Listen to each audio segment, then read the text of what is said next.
Eh bien, merci beaucoup pour l'invitation. Donc effectivement, je suis assez mal placé pour vous parler de génétique puisque je ne suis ni généticien ni pédiatre. Et donc je suis interniste. Mais voilà, je m'intéresse aux bases de l'auto-immunité, à la rupture de la tolérance. Et donc assez naturellement, je suis allé chez Frédéric Rioloca pour étudier les bases génétiques de la prédisposition à l'auto-immunité. Voilà, il y a beaucoup de choses qui ont déjà été dites avant et je pense que les présentations le montrent. On a eu des cas cliniques très séduisants sur l'intérêt de faire un diagnostic génétique. C'est séduisant, on sait pourquoi, on sait comment traiter. Néanmoins, dans la vraie vie, la réalité est quand même beaucoup plus complexe, surtout chez l'adulte. Et voilà, on pourrait aussi, comme base de réflexion, dire qu'une cytopénie auto-immune, que ce soit PTI, anémie hémolytique auto-immune, c'est finalement un symptôme d'un système immunitaire qui dysfonctionne. Et ça, c'est assez bien montré quand on regarde la série du CEREDI, où on voit que chez des patients qui ont un déficit immunitaire, on a un risque relatif de développer un PTI ou une anémie hémolytique qui est parfois monstrueux, avec des odds ratio à 830, c'est vraiment énorme. On sait que cette dysfonction dans cette cohorte, elle peut être d'origine génétique, ça a été bien montré tout à l'heure. Et en revanche, la plupart des patients qu'on voit en médecine adulte, et je pense que c'est quand même pareil en pédiatrie, quand on voit un PTI tout venant, n'ont pas de maladie monogénique. Et donc tout l'intérêt, c'est de savoir un petit peu de quoi on parle. Donc on reviendra sur le PTI isolé, mais finalement, quand on regarde les patients qui ont plusieurs maladies auto-immunes, donc on suspecte quand même qu'il se passe quelque chose d'un peu plus compliqué ou d'un peu plus constitutionnel que juste une simple coïncidence ou un simple bug. Eh bien, vous connaissez cette série qui a été portée donc, par le CEREVANS et le laboratoire de Frédéric, où sur 80 patients qui avaient eu un panel, à l'époque c'était 203 gènes, on avait 40% de patients qui avaient une mutation décrite comme pathogénique. Et chez les patients qui avaient ce type de mutation, je ne sais pas s'il y a un pointeur, mais en tout cas vous voyez qu'il y avait, par rapport à ceux qui n'en avaient pas, plus de consanguinité, plus de lymphoprolifération, plus d'hypogammaglobulinémie et plus d'auto-immunité associée, hors cytopénie auto-immune. Mais là, on parle d'enfants, donc avec un âge médian de 6 ans. Et quand on regarde les mutations, vous les connaissez, globalement, ce sont les mutations de TNFR SF6, donc c'est FAS, qui donne l'ALPS, les mutations, enfin les haploinsuffisances de CTLA4, et puis les déficits également homozygotes en LRBA, et puis les gains de fonction de stade 3. Donc ça, c'est vraiment les principaux qui étaient retrouvés dans cette série. Il y en avait évidemment beaucoup d'autres, et ça a apporté également des nouveaux déficits immunitaires prédisposant à l'auto-immunité qui sont en cours de description. Donc depuis quelques années, bien sûr, tout ça est en train de changer. Le panel PID, on l'a vu, est en train de s'enrichir et a largement doublé en termes de nombre de gènes. On peut faire facilement de l'exome et du génome, et ça a été très bien montré également. Et puis on identifie grâce à ça quand même de nouvelles voies qui ne sont pas toujours dans les panels. J'en présenterai rapidement deux sans aucun parti pris puisque c'était des thésards du labo, mais globalement il y avait ce travail de l'ordolage qui avait étudié chez des patients avec un syndrome des plaquettes grises, donc NBEL2 déficient de manière homozygote, des patients qui présentaient un phénotype avec de l'auto-immunité, notamment Evans, lupus, entre autres. Eh bien, elle a pu montrer qu'il y avait des interactions entre cette protéine qui en fait est de la même famille que LRBA, avec CTLA4, et que finalement cette interaction pouvait mener à un phénotype clinique avec notamment une perte de l'expression de CTLA4, enfin en tout cas une diminution sur les lymphocytes T activés des patients, et donc il y avait un lien qui était quand même pas forcément évident au premier abord entre une thrombopénie constitutionnelle et plutôt une thrombopathie et l'auto-immunité. Et toujours un petit peu dans le même registre, ce travail réalisé par Charlotte Boussard sur des mutations de DOC11, donc, qui sont liées à l'X, donc des mutations hémizygotes. DOC11, qui est une protéine qui est impliquée dans le cytosquelette d'actine, qui est un partenaire de CDC42 qui va en fait l'activer. Eh bien, chez 8 patients qui avaient des mutations hémizygotes et de l'auto-immunité, avec beaucoup de thrombopénie également, du lupus, des atteintes cutanées, eh bien, elle a pu montrer qu'il y avait des anomalies à la fois sur la fonction plaquettaire, à la fois sur la morphologie plaquettaire, mais également lymphocytaire, notamment après activation, des anomalies de la migration des cellules, notamment immunitaires, et puis également, de manière un peu moins bien expliquée, une diminution de l'expression de FOXP3 dans les lymphocytes T régulateurs, et qui pouvait peut-être expliquer une partie de l'auto-immunité.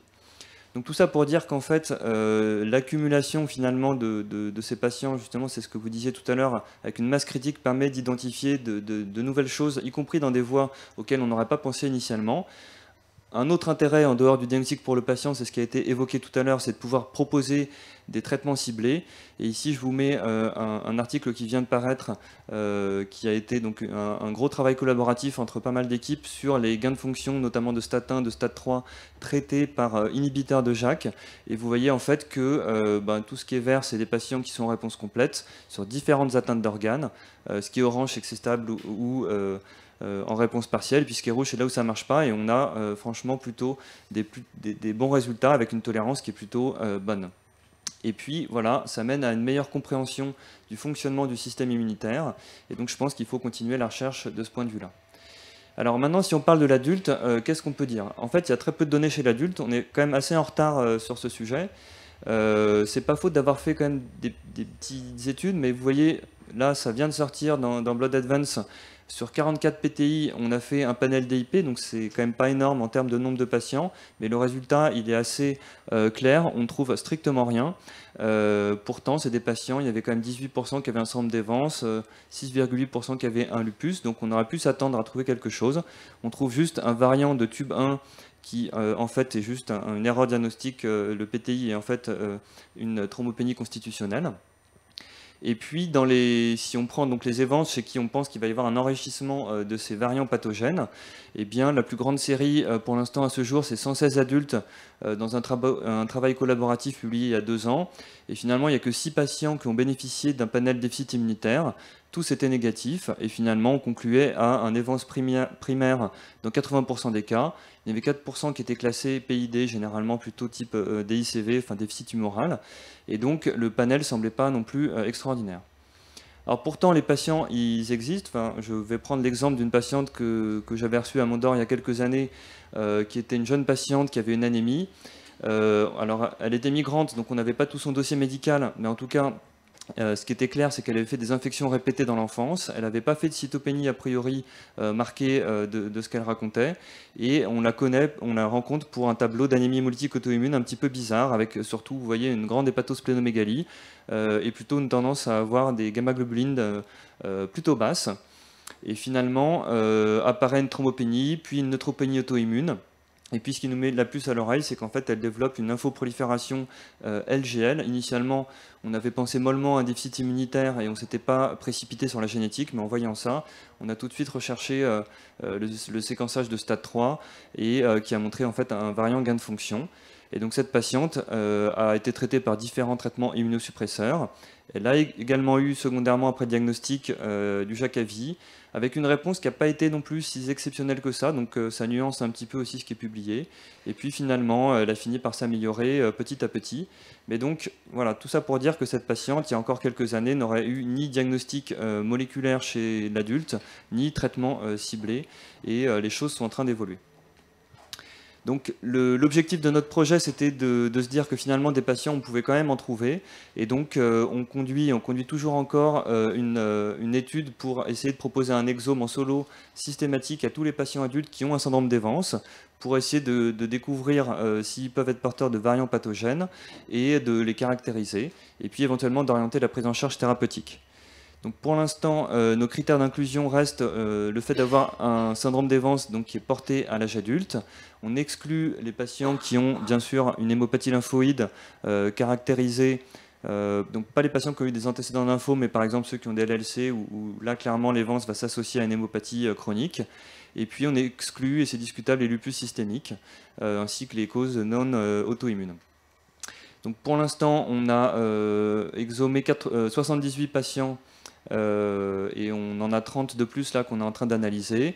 Donc je vous présente les résultats préliminaires sur ces patients. Globalement, il y en avait 2 qui avaient déjà eu un diagnostic génétique avant, avec un tableau de granulomatose septique chronique et un tableau d'haploïnsuffisance en A20. Et puis les 78 autres qui n'avaient pas encore de diagnostic ont été séquencés à l'exome, avec voilà, une caractéristique clinique, 40% de femmes et un âge médian qui était de 31 ans, avec des ranges assez variables en fait. quasiment tous les patients avaient un PTI qui était majoritairement chronique, et pour ceux qui avaient anémie hémolytique auto-immune ou neutropénie auto-immune, on avait souvent des histoires chroniques ou récidivantes. Le début était synchrone dans 35% des cas, mais on avait parfois des délais assez longs entre les deux cytopénies, et y compris quelques patients, une minorité, qui avaient eu une première cytopénie à l'âge pédiatrique et la deuxième survenant à l'âge adulte. Dans les caractéristiques cliniques, ce qu'on peut voir, c'est qu'il y avait quand même 25% des patients qui avaient des antécédents familiaux de maladies auto-immunes ou auto-inflammatoires au sens assez large, hein, au premier degré, 25% qui avaient un déficit tumoral tout venant, mais principalement type DICV, plus de la moitié des cas qui avaient de la lymphoprolifération, essentiellement des adénopathies, et ça c'est quand même quelque chose qu'on voit régulièrement. Quelques-uns qui avaient un antécédent de lymphome, généralement hodgkinien dans le passé, et puis 30% de maladies immunes associées qui pouvaient toucher différents systèmes, et puis 30% avaient des anticorps antinucléaires à titre significatif, mais évidemment sans avoir de lupus. Les traitements reçus, je vais passer vite, mais globalement 30% avaient été splénectomisés, ce qui est quand même plus que ce qu'on attend pour des patients avec des cytopénies auto-immunes à l'heure actuelle. Et il y avait presque la moitié qui avait eu un immunosuppresseur conventionnel, qui est également plus que ce qu'on attendrait pour des cytopénies auto-immunes. En ce qui concerne les variants retrouvés, là je mets uniquement ceux pour lesquels soit la mutation a déjà été publiée, soit ceux pour lesquels on a une confirmation de laboratoire que le variant est pathogène. Et on retrouve on retrouve quelques variants, notamment CTLA4 stade 3.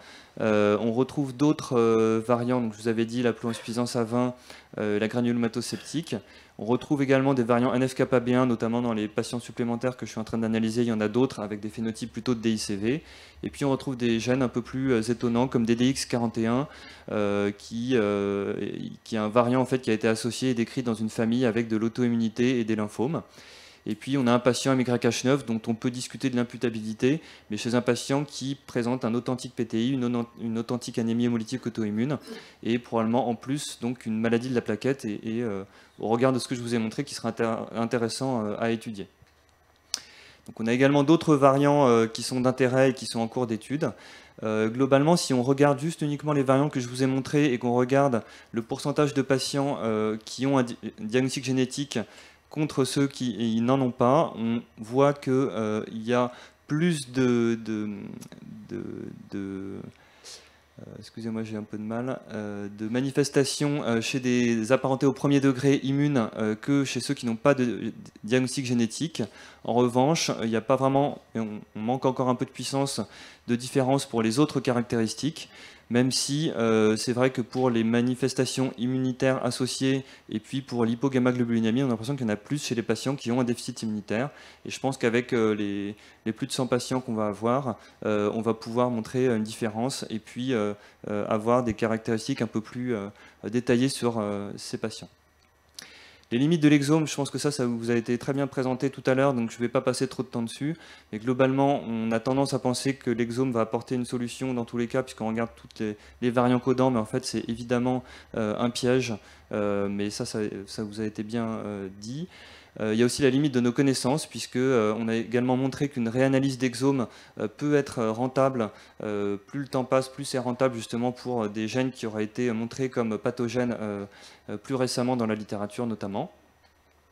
Et puis, je voudrais juste passer un petit peu de temps sur tout ce phénomène de pénétrance incomplète qui finalement reste un peu mystérieux, parce qu'on a quand même des familles de patients qui ont de l'évance familiale, qui ont de l'auto-immunité familiale, et pour qui on est quand même assez frustré de ne pas avoir de diagnostic après de l'exome ou du génome. Et donc ça, c'est assez mystérieux. Et en ce qui concerne la pénétrance, c'est pareil, on ne comprend pas exactement tout, mais c'est particulièrement intéressant de voir que c'est finalement là où on confronte l'impact du variant et de la mutation elle-même avec l'influence de l'environnement. Et puis on pourrait également dire l'influence de l'épigénétique et des autres facteurs qu'on ne comprend pas bien. Vous voyez ici les arbres généalogiques de famille CTLA4 dans la description Princeps, où finalement on a quasiment un patient sur deux qui est porteur en gris clair de la mutation mais qui n'est pas malade, contrairement à ceux qui sont en foncé et qui sont malades. On a quelques éléments de réponse, notamment sur le rôle de l'avantage sélectif qui est acquis par certains clones, et ça c'est quelque chose qui est assez important et peut-être un peu particulier aussi à l'auto-immunité. Donc vous connaissez bien sûr les variants somatiques de face, où depuis maintenant assez longtemps, on a décrit donc des familles avec des variants hétérozygotes de face familiaux, mais une pénétrance incomplète, et où finalement on va retrouver chez le patient qui développe la maladie un second événement sur l'autre allèle de face, qui est en fait une mutation somatique qui est acquise et qui va en fait développer, conduire au développement d'une maladie qui est semblable en fait à un LPS de peu ou de près ou de loin. Et donc ça veut dire qu'on peut avoir, grâce à l'avantage sélectif acquis par ce clone, donc ici un gène qui joue dans l'apoptose, on peut avoir la persistance de clones qui vont jouer sur l'auto-immunité. C'est pas nouveau, puisque dans les leucémies LGL, on sait depuis longtemps également que les gains de fonction stade 3 ont un mécanisme qui finalement, sur le principe, est un peu similaire. Et je vous renvoie à ce papier de l'équipe de Gounod qui est assez joli, où on voit sur des modèles murins que le gain de fonction de stade 3 dans le lymphocyte TCD8 va aboutir à plus de prolifération, plus d'inflammation, et puis in fine à de la cytotoxicité et à d'auto-immunité, éventuellement de la neutropénie auto-immune. Donc ici aussi un rôle de l'avantage sélectif. Et puis plus récemment, il y a également l'exemple des mosaïcismes qui sont parfois avec des variants de très faible fréquence allélique. Donc je prenais l'exemple du gain de fonction sur le TLR8 avec des patients où alors c'est plus de la neutropénie, de la lymphoprolifération, éventuellement de l'aplasie médulaire, mais on a parfois des gains de fonction avec des variances alléliques très faibles et qui donnent un phénotype parfois très sévère chez les patients. Et je pense que dans l'auto-immunité, il y a probablement encore à découvrir de ce côté-là. Et puis, une autre piste de réflexion aussi, c'est les variants qui sont non rares. Et pour ça, je prendrai l'exemple d'un gène qui s'appelle TRAF3, pour lequel il y a une publication récente qui décrit une haploinsuffisance avec un phénotype assez sévère, rarissime, avec des fréquences dans génome AD qui sont vraiment très très faibles, et puis des patients qui vont faire de l'auto-immunité, des infections, de la prolifération B, de l'hypergamma polyclonale. Et finalement, donc un tableau de déficit immunitaire comme on pourrait en décrire d'autres. Mais ce qui est intéressant, c'est que quand on va regarder des variants de TRAF3 qui sont beaucoup moins rares dans les grandes bases de données, notamment en Angleterre, où on a quand même quelques informations cliniques, eh ben, on s'aperçoit que des patients qui ont des variants semi-rares, enfin 1 pour 250, on est quand même dans quelque chose qui est assez fréquent dans la population générale, ben, ils vont avoir plus d'hémopathie B, notamment de myélome et de lymphome. Ils vont avoir plus d'hypergamma-globulinémie, enfin les chiffres de gamma-globuline vont être plus élevés. Également un peu plus de lupus, et donc on retrouve peut-être un rôle qui est discret, mais qui est peut-être perceptible à l'échelle d'une population de variants dans ce même gène, sans avoir ce phénotype évidemment caricatural de maladie génétique rare. Donc finalement, c'est vrai que quand on fait de l'exome et qu'on regarde nos patients, on cherche toujours la maladie génétique rare que les pédiatres ont très bien décrit tout à l'heure dans les présentations avec un effet fort. Peut-être que chez l'adulte, il faut qu'on arrive à se concentrer, et c'est ce qu'on discutait aussi tout à l'heure, sur des variants qui sont de fréquence intermédiaire, avec des effets intermédiaires, mais qui peut-être peuvent se combiner entre eux ou avec d'autres événements de l'environnement ou épigénétiques. Et donc ça, c'est vraiment des pistes de recherche pour l'avenir. Voilà, donc en conclusion, je trouve qu'on a encore une connaissance des bases génétiques de l'auto-immunité qui est encore très limitée, notamment chez l'adulte, mais que les choses progressent quand même assez rapidement. Avec notamment voilà, peut-être des clones somatiques, peut-être qui sont très très faibles, même au sein d'une réaction immunitaire. On pourrait imaginer que certaines cellules, au sein d'une réponse auto-immune, puissent avoir un petit avantage sélectif et persister dans le temps et donner une maladie chronique. Et ça, c'est difficile à mettre en évidence. Les variants non rares, on vient d'en parler. Et en termes de dépistage génétique, ben, sur une cytopénie auto-immune isolée, plutôt une rentabilité qui est assez faible. En revanche, quand on parle de syndrome d'Evans, surtout chez l'enfant, mais également chez l'adulte, vous voyez, on a entre 10 et 15% là, selon le nombre de patients qu'on inclut. On a quand même une rentabilité à faire un diagnostic génétique avec potentiellement à la clé des traitements qui peuvent orienter la prise en charge. Et puis, il faut quand même se méfier des variants qu'on rend sans savoir très bien de quoi il s'agit et avoir quand même un avis spécialisé et éventuellement du fonctionnel avant de conclure que c'est vraiment ça le problème. Voilà, je m'arrêterai là, juste pour remercier bien sûr toute l'équipe Marie, tous les membres du laboratoire de Frédéric, du CERECAI, du CEREVANS, et puis également les patients et tous ceux qui ont contribué, notamment le service de Claire, à envoyer des patients. Donc n'hésitez pas, on a encore un recueil qui est en cours. On a dépassé là les 120 patients, donc je pense qu'on va avoir une très belle série. Merci beaucoup.